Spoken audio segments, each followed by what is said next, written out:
Welcome, everyone, back to the Winning Browns podcast, where two Indian boys try to win over more fans than the Browns will ever win Super Bowls, will ever win games, and will ever. Okay, that's very debatable. I do not think they're going to settle down that low this year, but we are back though for episode 7. Big deal. We're getting close to our, if you want to say decade of episodes, if you know what I mean, 10, Yep. um, deca, if that is the correct term. Um, Episode 7, it is a big deal. We thought of it as some silly idea, and now we are actually trying to accomplish it. So, 7 episodes coming right up now. We're about to end off with 7 episodes here. As a continuation from last week and our frankly very hectic and full of energy thoughts on the overall upcoming NFL season. Um, I think we need to show a more visual example of this. I think Yash has it, and he's gonna pull it up. We're about it for the first time. We're not just gonna be video. We're also gonna show you guys literally what we're thinking. So here we go. We have a whole slide deck just for you guys. Just for you guys, we made a whole slide deck. Is it fancy? No. But at the same time, it's us. We're not too fancy or anything, but we're direct to the point and we know what we want to accomplish. So, um, yeah. Okay, so I'm gonna start this off from the AFC side. Um, I kind of already told my whole analysis when it came to the Chargers and everything, but and most importantly, the Dolphins as well. So I think for the AFC, when it comes to Chiefs and everything, I think the Chiefs at number one makes sense for everybody. Patrick Mahomes, Travis Kelce being that guy, although he was technically injured 2 days ago, so there is that type of thing there. But at the same time, I think he can pull off something. So I'm gonna go with the Chiefs at number one, Chargers at number two for obvious reasons. No, not even a bias. I mean, just from a reasonable standpoint, they are much better on both sides of the ball. Roster wise, I will repeat that again. Roster wise, the Raiders, yeah.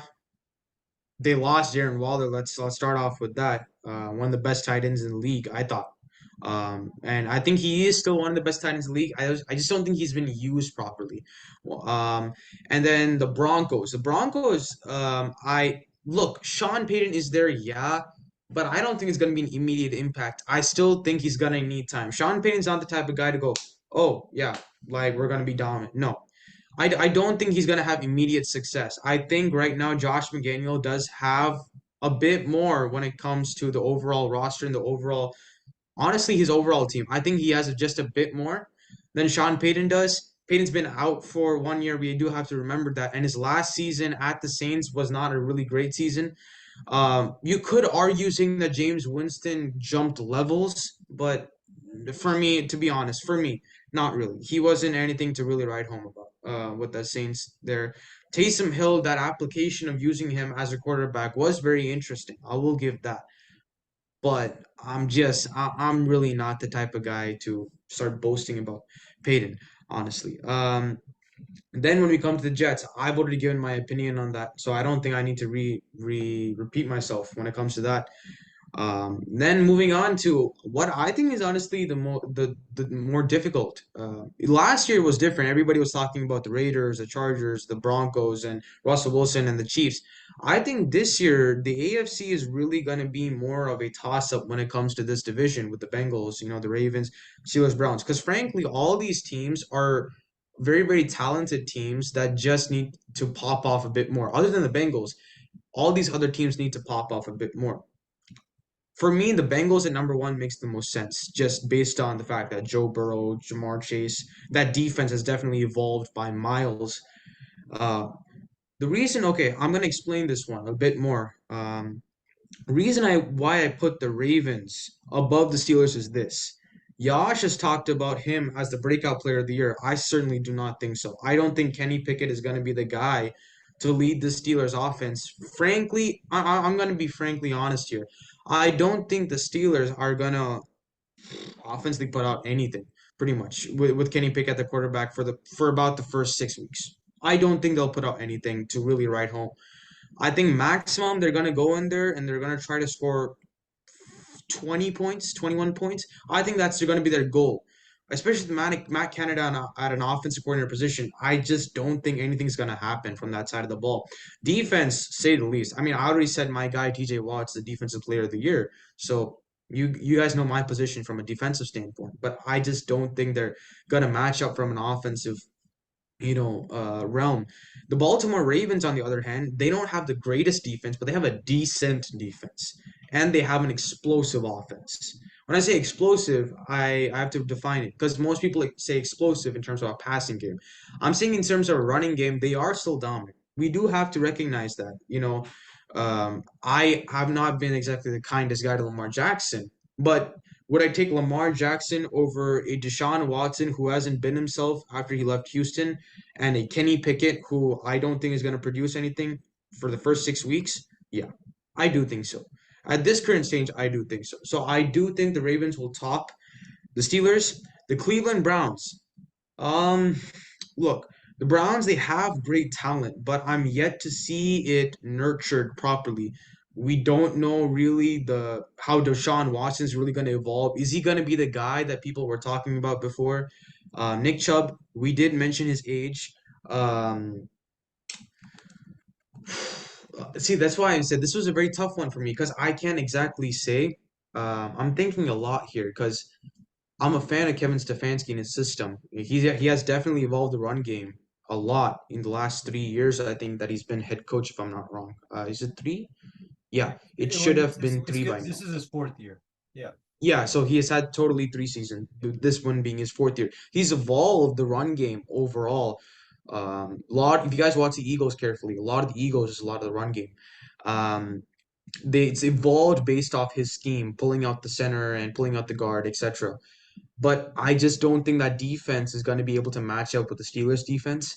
And for that reason, I'm going to put them at the bottom. But I'm not saying this type of team to go 4-13. I think this team will go like 8-9. But the Steelers will edge them out. I think in terms of that, I think this is probably to me a more reasonable standing. But if you trade out the Steelers and the Browns or put the Steelers above the Ravens. Steelers above the Ravens is a little ridiculous for me, but if you have the Steelers over the Browns over the Steelers, I don't mind. I really don't mind. Then moving on to the last one here, Texans at the bottom. It kind of makes sense for everybody. They are a team that's trying to rebuild themselves from, frankly, one of the NFL's most horrific trend downs that we may have ever seen in terms of releasing one. Probably at that time, you could call him a top three receiver at that time. Some people could have argued him at the best when he left DeAndre Hopkins, but um, that was one of the biggest downfalls I've seen in NFL history. I'm gonna put them at last. I'm gonna take Shane Steichen. I do understand Jonathan Taylor's situation is still questionable, but um, if he does come back, they're gonna be like they are going to be a very good team. I believe in Anthony Richardson. I think he is gonna have the he's not gonna be the best quarterback out of all the rookies for sure, but he's gonna be the perfect quarterback for Shane Steichen. If you think about the run ability, the speed, he put up I think what 4.39 for a 40-yard dash as a quarterback. Like that's insane. That's the like forget Lamar. And the thing is this, he's also like built. He's athletic, he's strong, he's fast, he's quick. Is he the greatest deep ball? He's not really a throwing type quarterback that you like. If you look at it, you think about Tom Brady. He's like perfect passes, accuracy, etc. He's This like guy is Cam not Newton. that. Anthony Richardson's more like Cam Newton that way. But okay, I think he's more of a Jalen Hurts than a Cam Newton. I think he has the ability of Jalen Hurts to run out of the pocket, see what's outside the pocket more than Cam. Cam was the type of guy to run it when it was closer to the end zone. Jalen Hurts is the type of guy, I don't care where I am, I'm gonna run it. Not like Lamar Jackson, where I have a ball, I'm gonna run. You understand what I'm saying? Right. He sees different things and then based on that he takes action. I think that way Anthony Richardson's gonna do I think he can really pull off something this season to kind of just show up to people who he is. And then the Tennessee Titans, Mike Vrabel, first of all, has done quite an incredible job when it comes to a head coach over the years that he's been there. He's only had one losing season, which was last year without Derrick Henry, that is. Um, and you look at the talent. I mean, you had AJ Brown, Ryan Tannehill, and Derrick Henry Kevin De Bruyne, you could say him, and then Kevin De you had a Bruyne. good. No, I mean not Kevin De Bruyne.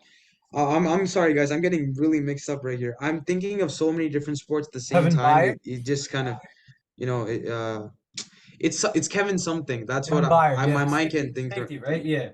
Yeah, like this is the thing, guys. You guys have to understand. I look at so many different sports that even though football is the main, I also think about the other football, if that's the correct pronunciation. So I thought about him. My mistake.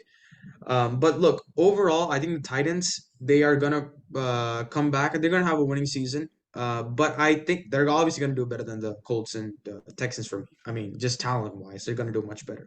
But I think they're just overall they're the better team currently. Quarterback situation is a questionable one, but still, I think they're still gonna pull it off with Derrick Henry.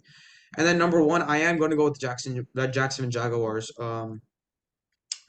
Trevor Lawrence, I think he's gonna improve much more this season. He's not gonna have like 8 weeks and then 9 weeks. What in the world is going on? I think he's gonna be more consistent this season. Doug Peterson definitely has proved himself last year. I think he's gonna prove himself even more this year. Travis Etienne is evolving as a running back. I wasn't very high on him going to the Jaguars, but I was high on him as a running back as a whole. But I mean, he's proving me wrong right now in terms of Jacksonville Jaguars being there. Although I do have to, in my defense, the head coach at that time would Travis Etienne was I just didn't think anything was gonna happen. But Travis Etienne he is showing, if you will, an Austin Eckler type receiving and running the ball type running back. So if you want to put him in that aspect, you could. Marcus Allen would be more in terms of a physical side or an athletic side, but you could really put him in that type of receiving back. So in that sense, that's my overall standings. Um, I don't think the division with the Jaguars and everybody can really be debated. I don't think so personally, but any of the others, like for example, the Bengals division, like I think you could really debate it if you wanted to, but I don't think many of the others are that debatable. Except the AFC with the Patriots and everybody. Yeah, agreed. That could be debatable by a large, So but it's good. predictions. So look, I'm gonna hand it off to you. But Cool. So I want to ask you one quick question before I take over. What exactly? So your playoff team. So your divisional leaders are the Jets, Jags, Bengals, and Chiefs. Who are your other three playoff teams? Chargers are one, Chargers one. Bills are Bills are second, Okay. and the Dolphins will beat them. I think the Dolphins will beat them. So no Ravens, no Steelers. Interesting, because you had the Steelers. I remember last time. So that's changed, No. right? See, yeah, okay, here's the thing. Now I slowly thought about it. The thing is this. Yes, with TJ Watt, they were 8-2 last year. That is Right. agreed. I do agree with that. But at the same time, I've thought about this long and hard. Okay. The thing about the Dolphins is this. And I mentioned this last time, but I don't think people, or specifically, I don't think I mentioned it properly. If the Dolphins as an offensive system don't become predictable like they were in the last couple of weeks, this team is a playoff team. I think that has to be mentioned because the thing is, this team right now, from what I remember, had a horrible end to their season. We talk about finishing as one of the most important things in football. They did not finish. They were horrible last couple of weeks in terms of an offensive production. I'm just speaking offensively here. That's why, but I do have to recognize Tua Tagovailoa, although keeping him at 8, I thought was personally unreasonable. Honestly, I would have kept him at 11. 8 was very high for me, but I'm not sliding on him as he's a good quarterback. I just didn't think he was deserving of 8. But if that offensive system does kind of come together in terms of like being unpredictable, like not knowing what to do, this team's a playoff team. It will be over the Steelers. I did have the Steelers last time. I do remember that. But they are right now just not there yet. I don't, I'm repeating this again. Offensively, Matt Canada, Kenny Pickett cannot generate anything for the first 6 weeks. They will not. I guarantee it. Nothing to write home about. You're not going to see a 30-point game from the Steelers for the first 6 weeks. I guarantee it. From the Dolphins, you will. regardless of their offensive system, you will because they are those type of playmakers. But those are my picks. Yes, I have changed the Steelers to the Dolphins. I will give them respect. Interesting. I mean, it's a very, very interesting list. I don't agree with you with a few of them, but we'll get to Hmm. that. That's going to be the fun part. As you guys can see, this is my ranking so far. I haven't put out the whole ranking yet because I want to kind of reveal some parts of it. Hey Uh, Yash, by the way, it might help to actually press the present button just so that the viewers can get a bigger picture. yeah, well, for this one specifically, I'm just going to edit. Ah, okay, okay, makes sense, makes Right. sense. So, okay. I mean, here's the thing. So, this one's gonna be fun. So the ones that I find kind of obvious, not necessarily the Okay, Dolphins. That's not okay, entirely obvious, but the Bengals and the yeah, Chiefs, clearly, right? The Bengals, yeah, I think, are going to be divisional winners. I don't even think there's a question about that for me.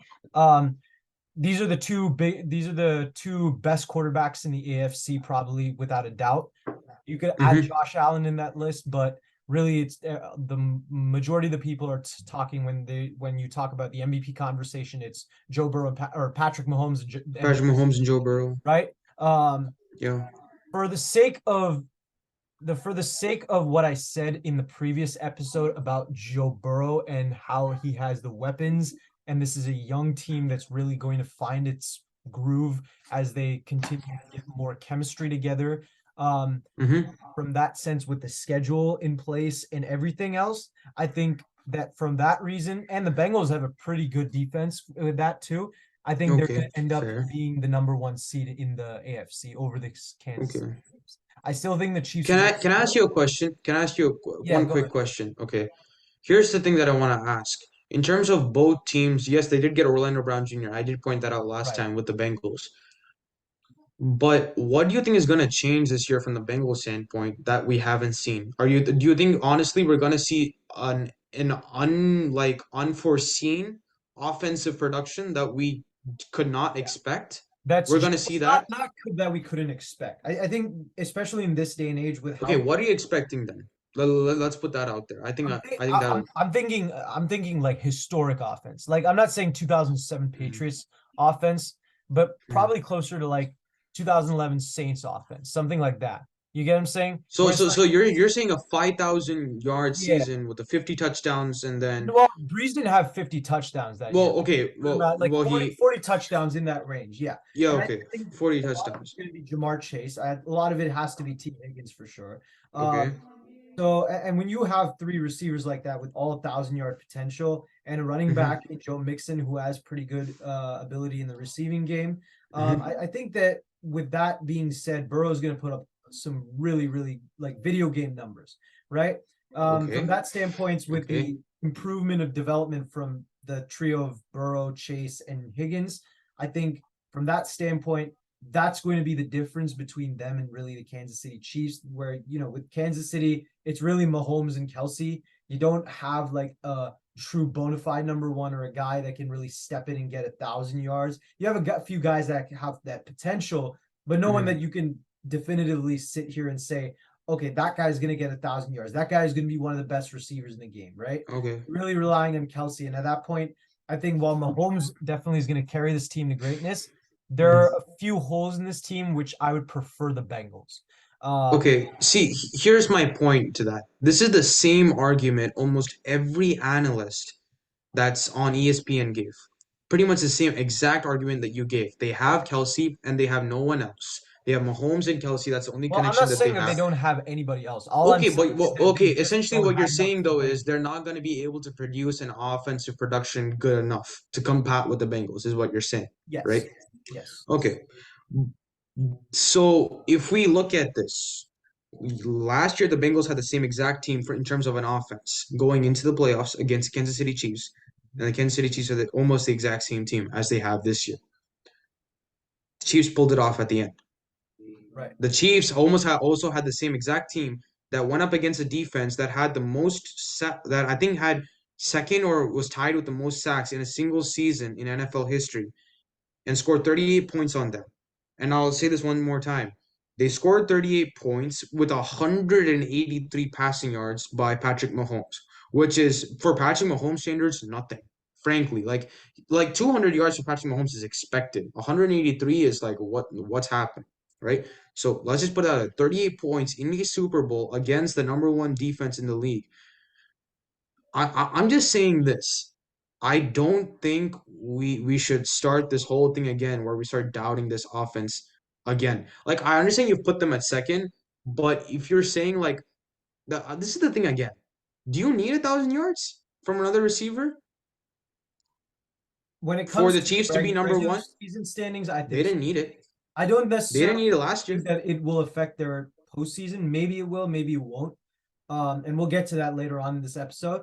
But I think from a standpoint of just, you know, kind of the competition of the regular season and how much further I think the Bengals are going to improve because of how Hmm. much younger they are. Okay.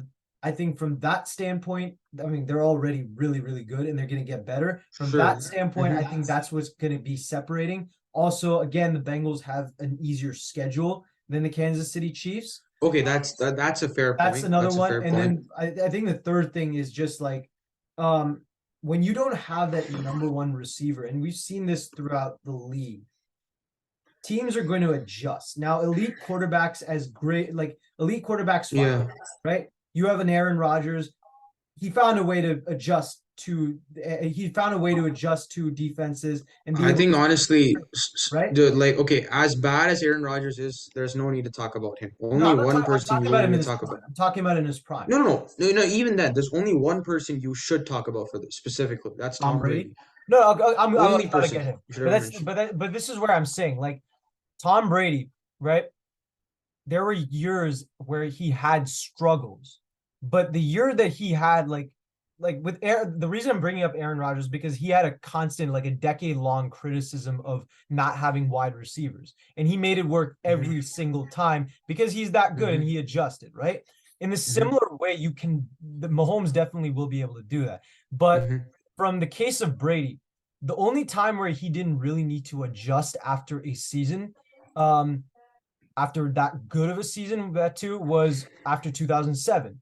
Now, granted, he didn't really have that much to show in 2008 because he tore his ACL in week one. But when they were playing, I mean, this was a really, really damn good team in that first week itself. And when they showed in 2009, they were still pretty good. Brady was still pretty good.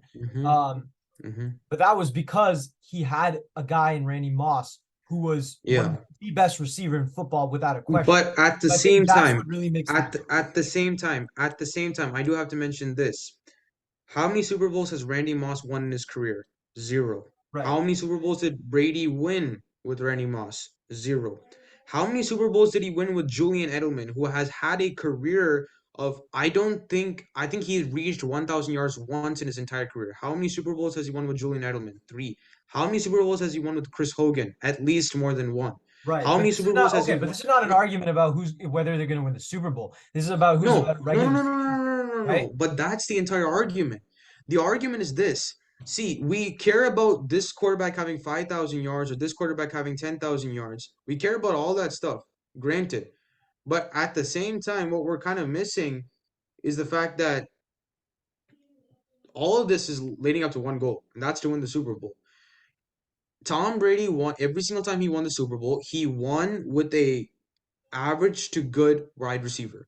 He never had a great wide receiver. Let's be honest. He never had a great wide receiver. Yeah, they lost to the Here's the thing. Ravens, I think, I'm the first bringing round. this up right now.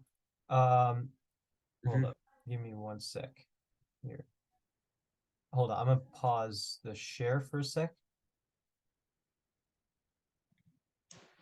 Well, just continuing with what you were saying, in terms of Tom Brady, I'm just gonna reiterate this out there. Um, look, Tom Brady, he has won a Super Bowl. I'm saying it again with a average to good receiver. He's never had a great receiver when he won a Super Bowl. Not saying he's never had a great receiver. Randy Moss, one of the greatest receivers of all time. But the argument that you need to have a great receiver to win a Super Bowl, Aaron Rodgers, I get your point.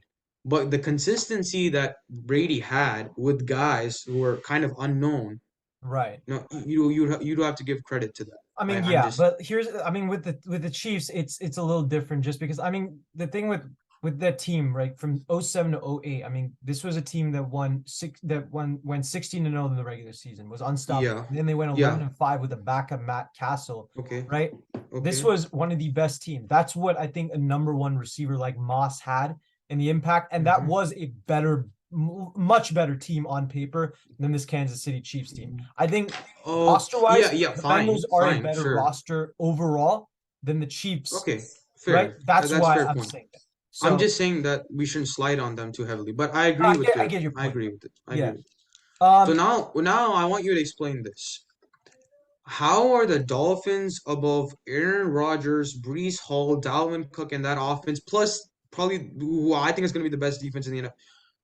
Yeah, I'm taking it over the Steelers, the best defense in the NFL, and the Buffalo Bills, who already wow. predominantly been a Whoa. top 10, top 5 defense, as well as having Josh Allen, the Madden cover himself, and Stephon Diggs, and you have okay, I'm gonna leave it at that. You think that's gonna be better than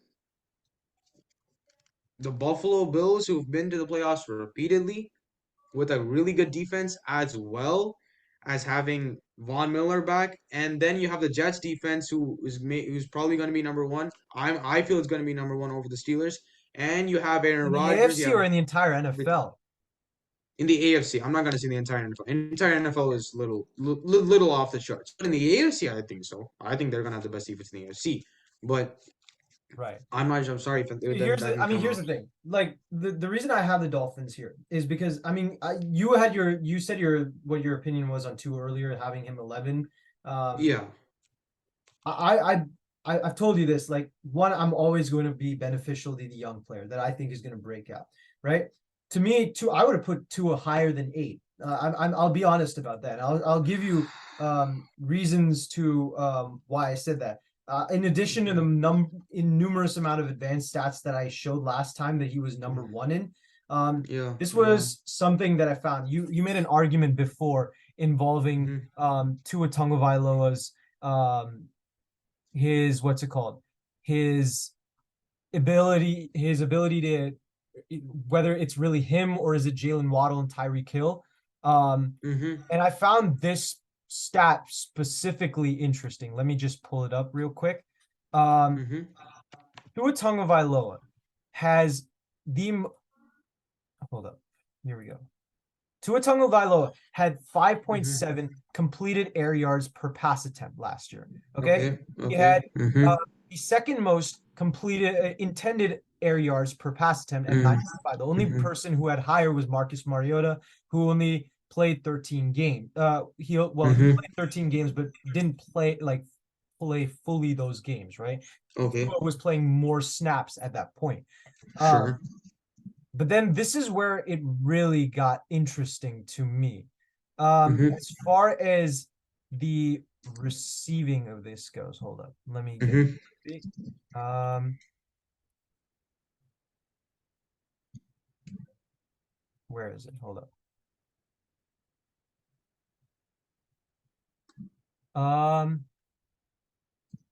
Okay. I can't find it. I'll find it later, but oh yeah, Okay. here we go. So as far as yards after catch per completion, Mhm. Tua Tagovailoa had 4.9 yards after catch per completion, basically Okay. showing that essentially he was getting less yards per attempt or yards after the catch than he was Right. making those plays, right? And Okay. then you look at his Mhm. success rate, and he was top 10 in that. From all of that standpoint, Yeah. Tua Tagovailoa is, he's making the plays himself. He's doing that. So if he breaks Okay. out as every offensive stat indicates, in Mhm. that specific Okay. area, then I mean, to me, I don't think there's even a question as far as the potential of this Dolphins offense. And as we've seen in past years, whether you agree with it or not, I think that the Mhm. offense is kind of shown to be better as far as kind of the impact on wins, at least in the regular season. Yeah, and then in the playoffs they die off. Yeah, That's usually how it's it happened. depends. It depends on the Um, team, let's right? be honest. Yeah. Um, but as far as the regular season, it definitely has impacted wins. I mean, you have two weapons like that, Tyreek Hill and Okay. Jalen Waddle. The Bills can't say Fine. they have that. The Jets can't say that they have that. Okay, okay, okay, okay, Although okay. they Wait, do wait, have a wait, lot wait, of wait, good wait, wait. Stop, wide stop, stop, receivers stop, and stop, stop, running stop, backs, you stop, stop, cannot say stop, that stop. you have two elite Dude, wide okay, receivers. I'm about to put out something last year. Last year was the worst passing season in the history of the NFL. In over 100 years was the worst passing season in terms of a pass offense season in the history of the NFL. Yep. The reason why the Kansas City Chiefs won the Super Bowl because of the run game. The reason why most of the teams in the playoffs did advance over and over and over was not due to the pass game, was because of the run game. Run game has been severely doubted over the years. Your 49ers were only successful last season. Was Brock Purdy great? Yes, but at least you have to give 50 to 60% of that offensive credit to the run game. You cannot slide away from that run game. The run game is the most crucial part. They have speed in the run game, but they don't really have a run game. The Dolphins really don't have a run game. They are really a pass offense game most of the time. They really don't have a run game to That's the talk thing. about I don't anything think they about. need it because Mike McDaniel's system lets any player run for 100 yards, much like Shanahan.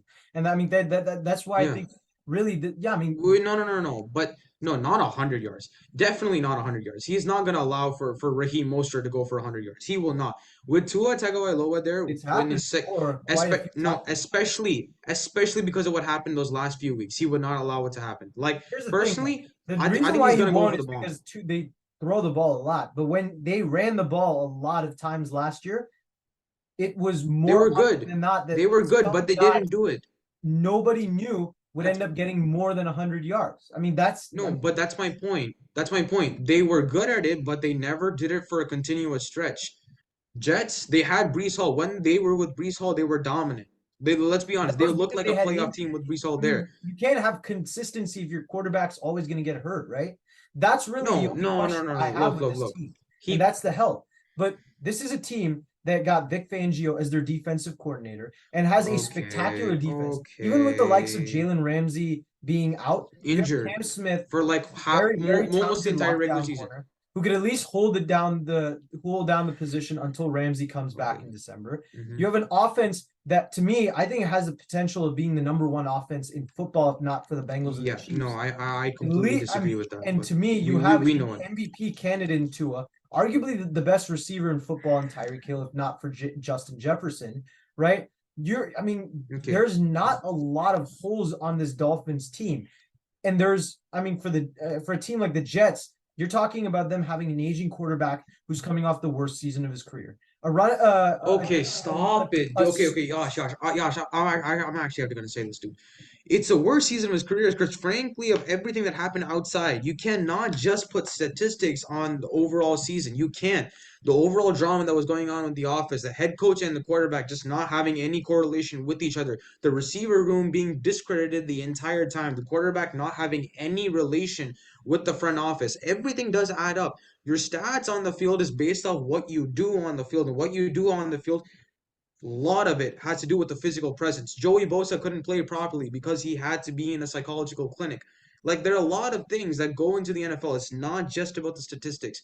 Me and you have had this conversation a lot, and the viewers right now, you guys are seeing like kind of like really why we drift off and kind of sometimes get like really into it because it's this thing.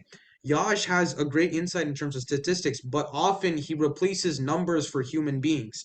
And we do have to stop that notion. Numbers are not human beings. Human beings are much more than numbers. Like you can't put a price on every single individual. Like, this is their stats. So they're like I don't know. I'm gonna put it there that statistics, yes, that's all there. But we have to understand everything outside of it that's affecting. But you have the Dolphins at 3. I mean, I can't yeah, say. but I mean, this is also where I'm gonna even include the team that I'm gonna have in eighth place, the New York Jets. The reason is because I Oh just God, no way, no way I you're said putting. this last Oh, time. I had the Jets out of the playoffs, particularly not just because of what I feel on Rodgers and where he might end up. Kind of just I don't think this receipt like I compared him a lot to Tom Brady in 2020. But like here's the thing: Brady had Mike Evans and Chris Godwin, 2,000-yard receivers that year, and Rob Gronkowski, after brother, coming out of retirement, was brother, still very solid, come right? on, I bro. don't trust outside of Garrett Wilson. I don't trust the Jets' current receiving core as much as some other people do. So unless they make a trade at the deadline, like the Adams trade I keep talking about, I don't see this team. I don't see Rodgers stepping up nearly as much as he needs to. Yeah. In addition to Okay. that, you're talking about a lot of like the controversy surrounding this team. You forget that this team comes from New York City. The Jets are from New York City.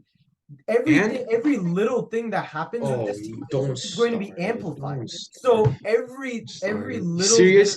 of You're spat, serious? yeah. I mean, but Oh you're my forgetting this. God. Even a loss, and this is Bro, he's Aaron Rodgers. okay. No one's gonna slight on Aaron Rodgers. I don't care if you're from California or you're from New York or you're from Australia. I don't care where you're from. You don't slight Aaron Rodgers. Aaron Rodgers is Aaron Rodgers. When you're at a pedestal, you can never slight anybody. Like New York doesn't do that. Lawrence Taylor, okay, was great till 1990. Then after 1990, let's be honest, he was not close to Lawrence Taylor. But they treated him like a. Where was New York? Where was New York? But here's the thing: Every Lawrence single Taylor time he was used it, just a homegrown LT. That's in New how it York happened. City. So Lawrence Taylor was homegrown in New York City, and at that point, Hmm. it wasn't like Taylor. I mean, he didn't like. Here's the thing with Rodgers: he has a personality that a lot of people are averted to, right? So him being kind of a foreigner in New York City and having that personality, even if that doesn't show this year, which I don't necessarily think will, given that he has shown a lot of changes in his personality as far as the way he's embraced his teammates and all. I Okay. think a lot of people are going to be subject to looking at him from past views. In addition to that, it's going to be worse when you look at the schedule that they have, how difficult that is in comparison to other AFC teams. When you take all of that in comparison, to me, I think the Jets barely fall out of the picture when it comes to the playoffs. I think they'll still be a very, very good team. I just don't think that they're going to make the playoffs. And Okay. I could be wrong. Look, I could be wrong with this completely, but I'm Yeah. fine with that. I'm going to Okay. sit here today saying that the New York Jets, I don't think are going to make the playoffs. Okay. Just go on to your next team. I All right. I, I don't know what to Oh, say to that. bro, we ain't even get started. If you think that was shocking, here, wait till you hear my AFC. I don't. I don't. I don't want to. Don't. Okay. Stop. I know D'Amico is your boy, but you dare put him over the Jacksonville Jaguars in that offense. Don't you dare do Oh, it. don't worry, he's not. What's it called? No, he is. Yeah. Sorry, I'm sorry. No. Stop. Okay. Stop. Okay. Yeah. Sure. I'm being serious here. Come on. Let's not. Let's No, I'm just kidding. You're no. right. Yeah. Okay. No, I'm kidding. I'm so yeah. I mean, yeah. I mean, I'm not gonna put D'Amico Ryans, but this is where it's. Thank God. Thank A God. lot of people are gonna be shocked when they find out the Texans, I think, are going to at least come close to, if not having a winning record next year. And for that reason, I'm going to put them at ninth place. I'm going to share the screen real quick so we can get what's it called? This slideshow back up. Here we go. I mean, So I do okay. have I the Houston Texans number 9. I don't think this is nearly as a bad team. And coming into development, hold on. Okay. Put a pause on it. Put a pause on it. Okay, so you think this Texans team is worth ninth place? I don't know who you're gonna put at four. I'm still wondering about this, but I know you're not gonna. I have a feeling. I hope you're gonna go where I think you're gonna go. I think that would be the respectful decision to go, but I don't think you're gonna do it because you're Yosh. So you're gonna put the Texans over the New England Patriots. I believe you're gonna put them over the New England Patriots. Yep. You're probably going to put them over the Tennessee Titans. You're Yep. going to put them over the Cleveland Browns. You're going to put them over the Jacksonville Jaguars. What in the world is wrong with this world? You're going to put them over the Colts. You're going to put them over the Broncos. You're going to put them over the Raiders. Yep. I'm praying you don't put them over the Chargers because I hope you still maintain some like decent value Nope. of the NFL. You're 9. And But I mean, here's but when but I went into when I went into the off season, I didn't think much of the Texans. Even after the free agency, I'm like, okay, yeah, this is going to be a bad team nevertheless. But the more and more I started doing research, and this is where my analytics. Hey, you might not like analytics still post, but this is okay. where as a No. I'm open to hearing this one. I'm open to hearing this one because I want to see how you pull this off. This is so about to be the greatest pull off if you can do it. you and I have come to an agreement that when it comes to analytics, we have our specific criticism to one website that a lot of people use in general, and that's PFF. Okay. We don't feel necessarily accurately indicates Where are you going with this? This is what measure I of want to every know now. stat. But Okay. one thing I have said in the past is that if anything, it shows how certain players fit in certain systems. And for that reason, Okay. given what you know I like about D'Amico Ryan's Don't system don't. and some of the Okay. that some of these players have, this is where I find the Texans to be a really, really interesting team. All right. Mm-hmm. Houston Texans, if you look at most of their team, they had a lot of players who, had the same traits or had the similar game styles that a lot of the 49ers had last year. Denzel Perriman last year in the Panthers system played a very hard hitting, get to the ball and kind of cover back type style. And that earned him a 20th out of 81st PFF grade, which is really, really Okay. average. That's good. Yeah. That's something that D'Amico Ryans likes in his middle linebackers and fits. Okay. Fine. On the other side, you have a guy like Corey Littleton, who, for as bad as he's done over the past few years, he did surprisingly well last year. He reminds me a little bit Mm-hmm. of Dre Greenlaw as far as his ability to not necessarily be a full-on middle linebacker, but be able to still read the field like a middle linebacker while being able to get Yeah. Okay. tackles. And for that, he was able to get um, the 25th grade out of 81 linebackers on PFF. Then Okay. secondary. This is a secondary that has a lot of potential. You got guys like Steven Nelson, who had a Okay. great year last year. You had guys like what's his name, Tavir Thomas, who was one of the best rookie defensive players in general last year, and kind of went or not rookie, sorry, best breakout. Mm-hmm. Players under the Okay. radar last Okay. year, kind of went under the radar just because it was the Texans. Played superb, Mm-hmm. the better players on the team, right? Derek Mm-hmm. Stingley has a lot of potential. We know that. Jalen Petrie was one of the Sure. best last year in the game. Yeah. You have Desmond King, who is a very, very talented nickelback. And then you look at what they did on the front seven. Well, I mean, I already talked about Perriman and Littleton. You have Mm-hmm. guys like Jonathan Greenard, who was in the 20th percentile or higher, or not the 20th, the 80th percentile or higher. Now my stats knowledge is not coming to use about Yeah. Jonathan as far as pressures go. Sheldon Mm-hmm. Rankins, who in the Jets system, very similar to the Texans system, had a Oh, okay. I see. Okay. of course, you have probably the crown jewel of this team, even though he's a rookie, Will Anderson, who has Yeah. limited potential really as far as his ability to use his pass rushing moves and his explosiveness. Kind of a bit of a Sure. for Miles Garrett, not nearly as strong, but still incredibly athletic. Fine. That's the defense. From the offensive side, their offensive line has gotten Actually, Yash, if you don't mind, I would like to comment on the defense. sure. And I'm gonna specifically say the defense because D'Amico Ryans is a defensive guy. This team has the potential to become a great defense, but right now, is it better than all those other teams that it's beat out? I don't think so.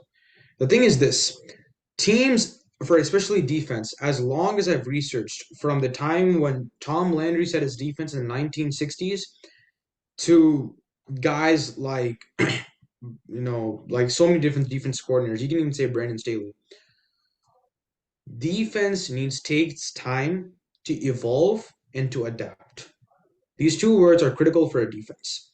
Right now, this defense is a culmination of many talents from many different places. Frankly, even 6 months is not enough for a defense to come and be balanced together. I'll give you an example. 1984, 1985 Bears. If we remember the first 3 or 4 weeks of their season, they gave up the most points in the NFL, had the least sacks in the NFL, if I'm not wrong, the least turnover. I'm giving some statistics wrong. Least turnover rate, I believe they produced on the field for about the first 3 or 4 weeks. 84 and 85. Let's remember that 84 was even more of a dominant season than 85. Some people believe. Yeah. But because it takes time to nurture and then come together. D'Amico Ryan's system is not an easy system to follow. Reason why we've seen Brandon Staley's system fall with the Chargers is because it's not an easy system. It needs certain players to adapt in certain ways. Okay, that's one point. So with this, there will not be an immediate impact. I agree with the fact that they have a lot of talent. 2 years' time, they will be a very good defense. right now they're not close to a good defense right now. But this is I kind of think good. I think right now they're a 20th ranked defense right now, just based off the roster. They're not going to be able to produce a number 9 spot in the AFC. Okay, yeah. I don't okay, as far as their defense goes, this is where I mean, this is where I kind of agree with you as far as the stats go. I'm not saying that they're necessarily going to be, top 10 defense, but I Hmm. still do think they're going to be above average and good enough to help this team win games that they probably shouldn't, right? This is also where I Okay. think coaching and the schedule comes in, and I'll get back to that in a sec. But I also want to go over the offense real quick. This is a team that has a lot of talented receivers who had decent years last year. Robert Woods, Nico Collins. You're talking about Okay. Noah Brown, who was pretty good with the Cowboys. You're looking at what's his face, John Mechie coming back from cancer from cancer treatment. Hopefully, Yeah, he's good to go and he's feeling better. certainly. And then the offensive line has really gotten a lot better. Josh Jones had a career year last year. This was a man who a while back was projected to be a first round pick in 2020, alongside guys like Shaq Mason, who's been one of the most underrated players and one of the best guards in football over the past 5 years. Hmm. Look at George Fant, who was pretty good when he was playing with the Jets, although he did not necessarily have the greatest year. He's a system fit. Okay. You have Jarrett Patterson. I think they still have Titus Howard, if I'm not mistaken, and of course Laramie Tunsil, one of the best tackles in the game, deserving Sure. that way. And Dalton Schultz is the tight end, who has been very, very underrated and probably one of the top 10 in Yeah, the last game. I'm also a sure. huge fan of CJ Stroud, and we'll get back to this later on. But CJ Stroud to me is probably the best rookie or probably the best quarterback that I saw coming out of this draft as far as his Okay. own potential and his overall potential. This is where I think that Stroud, as far as poise and his ability to make plays in the pocket and being able to read the field, as well as his ability to just make the something out of nothing. That's where I think, he really has where he really separates himself. And I think he couldn't be an immediate impact from day one, much like kind of what Baker Mayfield was in his rookie year, where he helped the Browns win games that they shouldn't. So overall, as this team, I think this team has by itself on paper, maybe 6, 7 wins, or maybe, yeah, somewhere there, 6 wins. But then you look at the schedule. Okay. This is the coaching is one. When you have a good coach like D'Amico Ryans, you're going to win games that you probably shouldn't. So that kind of boosts up your schedule as it is. But you also Yeah. look at their schedule. They have a very, very easy schedule. They play the NFC South, which is a very, very weak division. And there are a lot of Okay. teams there that, based on their roster, they're favorable to beat. When you look at that, that's where I think, and the kind of the structure of their schedule, that's where I think they're going to end up being better than a Broncos team or Patriots team that's going to be beaten down by a lot of opponents. So the Chargers team who's going to be beaten down by a lot of good opponents. That's why I have them Hmm. above them in the standings. That doesn't necessarily, though, mean that I think they're going to be a better team. I just think they're going to be better in record. Okay, I see. Anyways, going back to what's it called? I'm gonna stop share for a sec. Going back to my standings, as far as Hmm. just the AFC South leader, I'm gonna go with the Jacksonville Jaguars. I don't think there's a lot to say about Okay. this. They have the best quarterback in the Wait, division. no, dude, that is disrespectful by so many margins. Okay, okay. So the Jacksonville Jaguars right now are better than the Buffalo Bills, are better than the No, it's just because of the New York divisional lead. Jets, are better than the Pittsburgh Steelers. No, it's just because of the division. Oh, so wait, so we're going by division standing. Yeah, because that's how the standings So, work, right? So okay, yeah, I know it's just messed up system, but that's how it is. So from that standpoint. But I mean, the Jaguars are the best team in the AFC South. There's no question about that. They okay, have the best quarterback. Trevor Lawrence was a top 3 quarterback by a lot of metrics last year, towards the end of okay. the year, playing a lot like not necessarily to the same He was level, good. but the second half of Joe Burrow's 2021 season. So he was really good. They got Calvin really back. They got a pretty good Hmm. defense. There's really not much to say. As far as the other Okay. teams go, this is where I'm gonna kind of be a little odd. I got the Chargers at number 10. I think when you have an elite quarterback like Justin Herbert, you're Hmm. gonna be willed to a lot of wins that even if This is amazing to me. This is Kellen just Moore, astonishing to me. I'm flabbergasted. You know, yeah. But I mean, here's this the thing. is The thing that really changed it for me was the fact that they drafted Quentin Johnson. I think that is a yeah. unique cast of receivers, and I think Johnson, in addition to that, that's going to make them a lot more dangerous as an offense with what Kellen Moore has to offer. I think he's a good Then offensive player. how in the world is the As long, Texans at 9? yeah. No, I mean, again, it's the schedule, right? So that's where, and then No, I understand, but at the same time, like the Texans, like it's the Texans. Like let's be honest, you think in a one season they're gonna go from like, oh, we forgot about this team existing, and to all of a sudden like, oh, 7 wins, we've seen it yippee. before. We saw it with the Bengals in 2021 or With, 2021. We with saw it who as like their quarterback? With who as their quarterback? this is why I'm saying I think CJ Stroud is No, no, better no, than a no. lot of people are saying, and He he's going to is be good as a not rookie. okay. Okay, I don't care how good you are. You do not match Joe Burrow's college season. You don't match Excuse up me, against rookie Joe season. Burrow's college season. No, CJ Stroud has never had a season close to Joe Burrow's college season. Yeah, yeah, fair enough. But I think it's So you hard. can't compare that. No, but I mean, you can't necessarily use college production to What undermine. receiver on the Bengals? What receiver on the Bengals had an equivalent talent coming out of college into the NFL as Jamar Chase? Fair enough. None, But none, how do you know? none. How did you know that he was going to be that good right off the bat? Right, you did. No one knew No he one was knew going to that be he's going that to be a good, but top I five know receiver. clearly coming out of college, Jamar Chase would have been a better receiver than all these Texan receivers. I know that for a fact. Right, but I knew he was going to be much better than all those guys. okay, but I did know you that for a know? fact. Okay, but let me ask you this: did you know that Joe Mixon, after having a career worst year in 2020, was going to come back and be a Pro Bowler in 2021? Did you know No. that Mhm. did you know that Trey Hendrickson was going to break out to that extent and Yes. end up Yeah, I becoming did. a Pro I Bowler? did. Did you know that I that did. entire I did. defense was going to have the I Red definitely Sox did going to think they were have going to be a improve. top 10 defense? I thought they were going to improve by a Top definitely large 10 margin. defense though, and have Yeah. Chidobe Awuzie become one of the most underrated cornerbacks, a top 10 cornerback in the league. Maybe Have not, maybe not. But I know every one of those guys you just mentioned is almost every one of those guys you mentioned is better than all those guys the Texans have right now right, on but the that's roster. why the Bengals even exceeded even their own expectations. And from some even the Yeah, people who thought that they'd make the but playoffs, that's my nobody point. expected them to make it. Joe Burrow as a quarterback is not CJ Stroud. CJ Stroud is not Joe Burrow. And I Right. don't think you're gonna see a Joe Burrow season from CJ Stroud. One. Right. But that's Number why I'm two, saying CJ Stroud nearly that's why they're ninth, right? They're not going to be the yeah. Super Bowl. No, Yeah. no, no, but here's my thing. Here's my thing. The Chargers have a team right now from a roster standpoint that can match up against all these big teams. You could say you oh come on, don't give me that little slide on the end. No, come I on. don't trust their defense as much.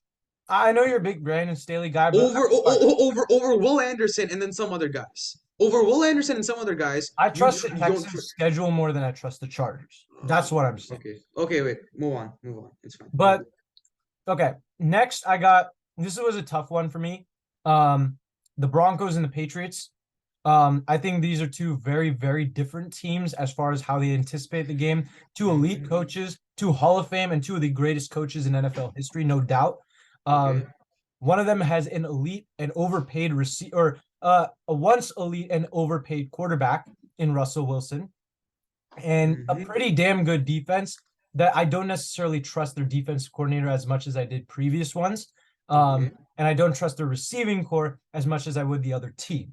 The Right. Patriots have a much improved wide receiver core, in my opinion, as well as a really, really outstanding run game led by our number 3 running back, Ramondre Stevenson. If you guys haven't seen that episode, go check it out. Your number three. I Yeah, want to point my that out. It number. was your number Yes. three.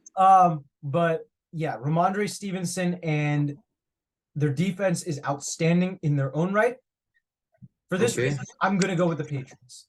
I Okay, think thank you. Mac Jones. Thank you. You're one of your more reasonable ones today. Good job. Thank you. I think Mac Jones, um, and Russell Wilson played to a similar level last year. And while I do think Sean Payton can get the most out of Russell Wilson, even to the quickest extent, what you said, I don't necessarily agree earlier about how Sean Payton's going to take Mm, his time.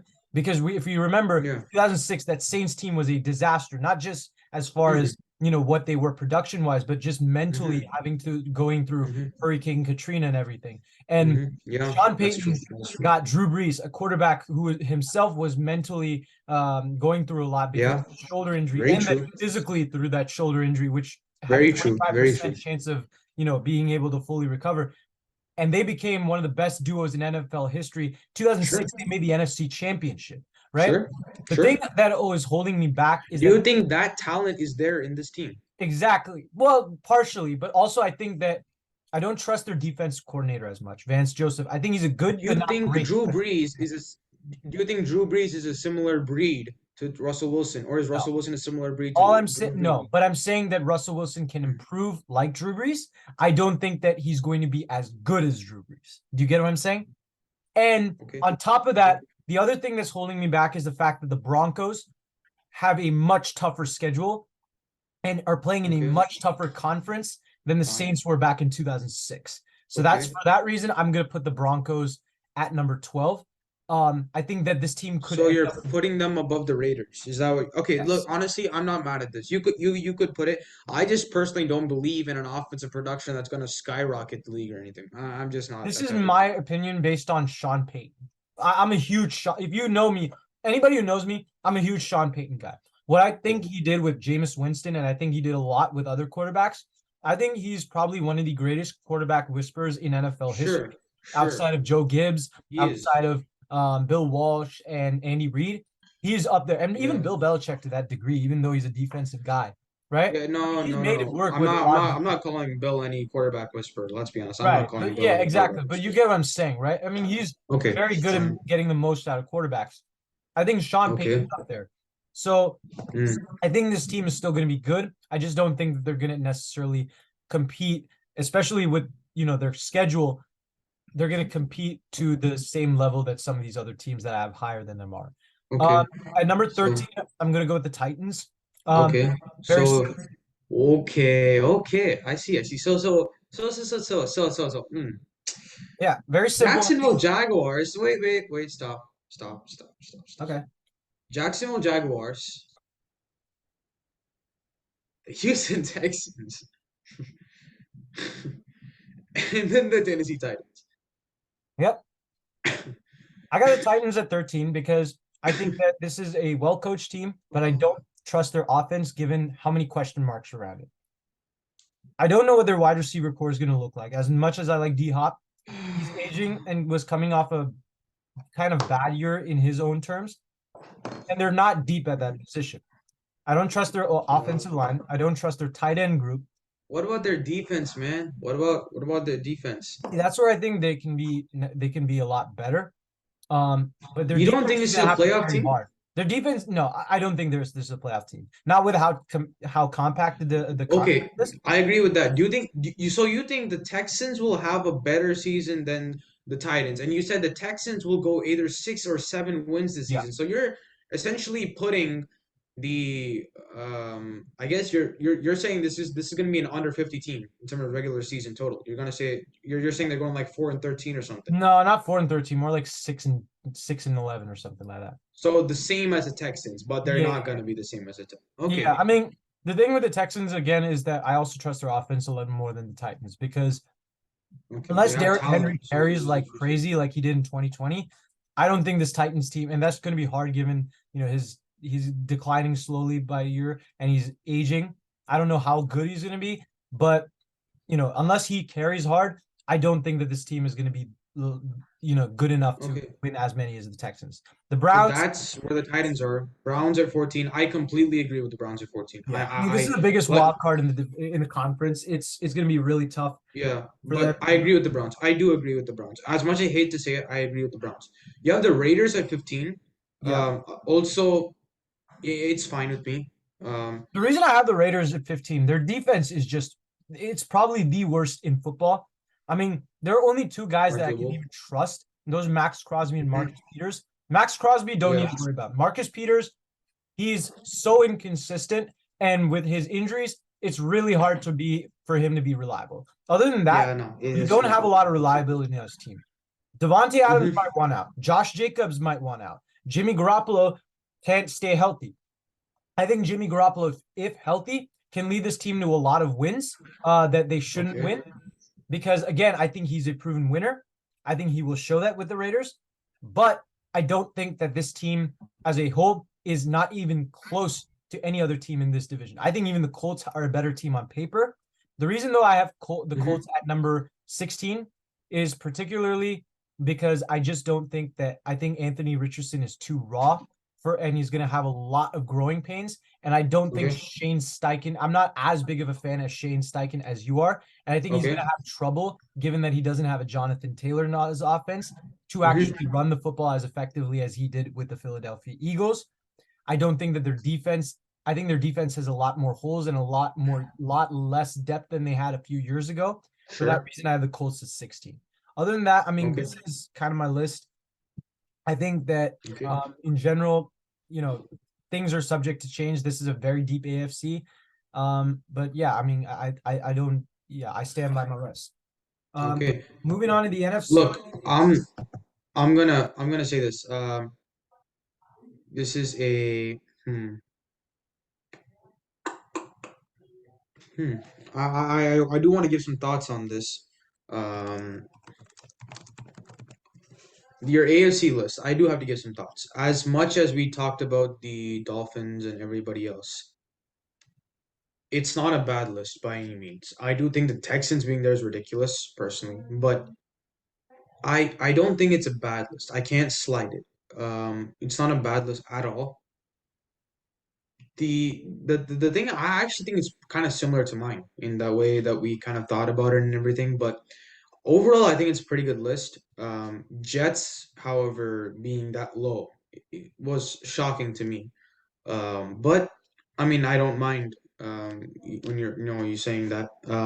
Actually no, sorry, scratch that. I do mind heavily you saying Aaron Rodgers all of a sudden can be crazy or something. So I don't know. I'm gonna leave it at that. But now we're going on to our NFC. So for my NFC standings, you should just scroll up a bit on the top. Um, so for the NFC, number one team, I for the Eagles division is going to be the Eagles. Um, I really nothing to be said. Have the best talent in the NFC by far. Are going to produce the most on the field, and I think they're overall going to be the best team. Dallas Cowboys, as much as we hate them, I can't say really anything wrong about it. Their defense is unstoppable. Their offense, they're going to have more of a run style game. That's what I personally believe. With Tony Pollard being that beast that he is in terms of speed, I think they're going to be second.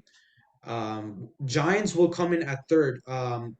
First of all, my favorite GM in the league is controlling the New York Giants right now. So props off to him and what he's been able to do in these last 2 years. I think they will produce a winning season, but I'm not sure if they'll make the playoffs just based off the competition this year. And then the Washington football team. I understand Eric Bieniemy is there, but they're not going to produce a well enough season to beat these other three dominant teams. Moving on, interesting one. I have put the Detroit Lions over. I believe Dan Campbell is going to pull off what we've been seeing a slow rise of progress over the past few years. Jared Goff arguably has become one of the better quarterbacks in the league that we're seeing slowly, and he's improved himself by so many measures. Their offense is an unpredictable offense. Really, you don't know if they're going to run the ball. They have speed on the run as well as St. Brown is a great receiver. And then you have the Green Bay Packers. I am not fully convinced on Jordan Love, but I'm more convinced of Jordan Love and his team being better than Justin Fields. Um, and I'm gonna go with the Green Bay Packers. Due to an editing issue on my computer, I wasn't able to properly edit this, but I just do want to put it out there. The Minnesota Vikings are number three for me. They are not number four. I do want to put that out there. Minnesota Vikings, first of all, they have a really good defensive coordinator down there, and they also have a very genius head coach there. So they have a great coaching staff, I believe the Minnesota Vikings do, and overall their offense they've lost a lot of pieces, but I think really, I mean, you have Justin Jefferson. What else do you need to say in an offensive standpoint? Defense will take time to improve, but I think they will improve um, more than the Chicago Bears. I don't think Justin Fields. Unfortunately, he doesn't have the weapons needed. You mentioned this, but he doesn't need a star receiver, but he needs at least a receiver. Like Chase Claypool, he's there, but he's not present enough to have any value. So I'm gonna leave it at that. Moving on, I have put the Saints at number one. I think this is one of the most underrated teams in the NFL. I think they have insane talent when it comes to a defense, offense as well. Derek Carr, I think he is going to show a different side to New Orleans. I am not fully convinced on their head coaching and their overall coaching staff to pull out something, but I'm convinced in them more than all these other teams. The Bucks I have put at second. Look, they do have still an offensive talent. Baker Mayfield, you can slide him however much you want. He had a great game against the Raiders. He did pull off some insane stats against the Raiders, and I use that game because it just shows you the competition that he has. He wants to come back and fight. So I believe in the Bucks from that standpoint. Atlanta Falcons. Yash and me disagree on this. I don't believe in the head coach really to make of a much of an impact. He does. I'm not really sold on this guy, but I believe in him more. Just because like I think the overall coach maybe he's gonna be better than Frank Reich, who had an abysmal start to the cold season last year. I don't think Frank Reich has worked with anybody like Bryce Young. Just from a physical and overall playing standpoint, is just really different. So I think Bryce Young is gonna have a tough year this year. He's not gonna pull it out, but I think B. John Robinson and that overall talent at Atlanta and Kyle Pitts is gonna pull it off this season at number three. Ending my list off, for obvious reasons, the San Francisco 49ers are number one. I mean, they have an incredible run game, um, an apparent number six quarterback on our list, but definitely a top 10 quarterback for me. At Brock Purdy, you have George Kittle, Debo Samuel, Brandon Ayuk. Overall, a very talented team just from an offensive standpoint. Then you have Javon Hargrave, Nick Bosa, Hufanga, my favorite player in the league right now. Um, so with all those guys being there, I think the Seahawks are number one. I mean, not Seahawks, my mistake. San Francisco 49ers are number one. The Seahawks are number two. They proved us. I mean, I think it was a surprise for many people last year. Their turnaround, obviously. Um, I think Geno Smith had an incredible season last year from an accuracy standpoint. They ran the ball really well. They were overall a very balanced team. That's what I really liked about them. So I'm gonna go with the Seahawks. Then I'm going to go with the Los Angeles Rams. I told you guys in the previous video, I'm not very high on this team. I don't think this team is going to. I mentioned Cooper Kupp is not a top 10 receiver on our list. I just feel Mike Williams is going to have a better season. But I think this team is going to be better than the Arizona Cardinals. Personally, I'm just going to say this. I'm not a really big fan of the jerseys. I don't know what they changed. Like I look at the jerseys like really closely during the preseason. I'm like, what did they change? Like you took out why like what did like I looked like for a very long time. I couldn't see a difference personally. I wasn't it's not the greatest jersey if you guys get what I mean, but yeah, this team is not gonna do better than the LA Rams. I mean, like yeah, you have Buda Baker, yeah, you have Kyler Murray, but this is not a better team than Los Angeles Rams. Los Angeles Rams, from an offensive standpoint alone, are much better than this team. This team right now really it needs to take time to improve itself, and it needs a good draft coming up. So that's my overall NFC standings. Um, I think some of these are really debatable, especially the Lions division, but I mean, you could go with that. So it's, I mean, if you want to change, especially the Saints division and the Lions division, you could change. But that's my list for now. Yeah, that's my So, list for now. Akilesh, I gotta ask you. So, as far as just for time purposes, that was a very it was a very interesting list, and a lot of actually I agree with. To be honest with you, I think the NFC is a lot more straightforward. Um, Mm-hmm. as far as your awards, I want to talk to me about kind of your awards because I noticed Yeah. you and I had very similar opinions on We them. did. We did. I mean, we're pretty much same throughout. Joe Burrow as the MVP. We Joe Burrow and Christian McCaffrey. We discussed this last episode. TJ Watt, I think, will edge out just based off the sheer amount of things he would have to do. Micah Parsons has an incredible defense behind him as well, and right next to him.